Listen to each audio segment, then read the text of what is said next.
Well, everyone, it's me. It is May 26th, and I'm just doing a hive inspection to see how things are coming along because my middle hive here had been going extremely strong. It already tried to swarm once, and so I created two splits. As I reminded you, my other two hives had died out, so I was just taking some of their brood so they raised their own queens. And right now everything's open and a mess. It's just pure chaos because it turns out, well, I mean, on a good side, I have queens laying in this one. I have a queen that's just starting to lay in that one. That was my newest split.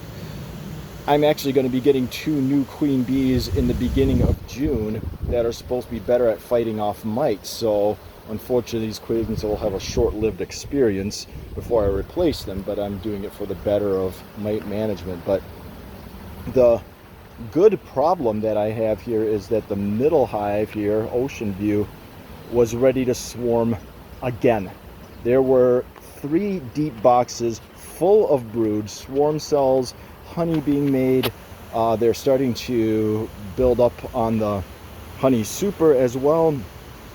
But the problem is, unlike the other times, these other 2 hives are filling up okay. I don't have any place to put these guys. So I did kill off the cells of the developing new queens that would have taken on the swarm, and I'm about to do a new record. I added a 4th box, or I'm adding a 4th box on the bottom to make room for everybody.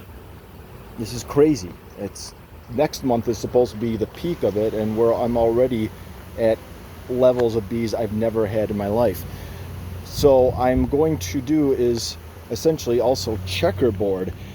It's not anything that great to just add more boxes with existing frames, but I'm putting some bare ones in. They don't have anything drawn out, and I'm alternating every other one. In the bottom box, I already did this. Maybe I could lift this up to show a peek on there. That you've got old, new. The one with 21, that means 2021. I'm starting to keep track of the years. Old, new, and then on the other frames on this top one, I'm going to checkerboard the other guys. And by checkerboarding, I mean literally where there is an old frame directly underneath, I'm putting a new frame on top. And a new frame is underneath is put by an old one on top. So instead of having old, new like on the bottom one, I'm going to do old, new, old, new, old, new, old, and so on.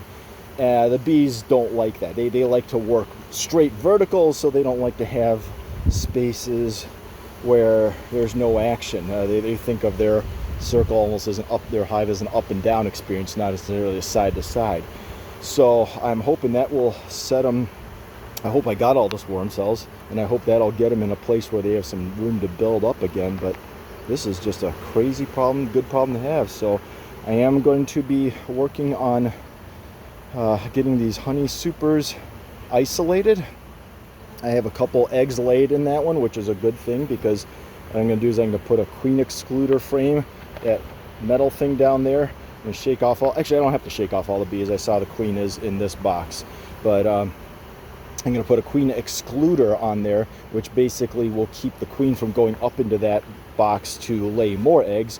But the bees will go in and out, take care of the brood that's there. Once they hatch and hatch out as adults, they're going to just replace it with honey. So I sort of seed it with babies so that they remember there's a working space to work on. But that could mean then honey in late July.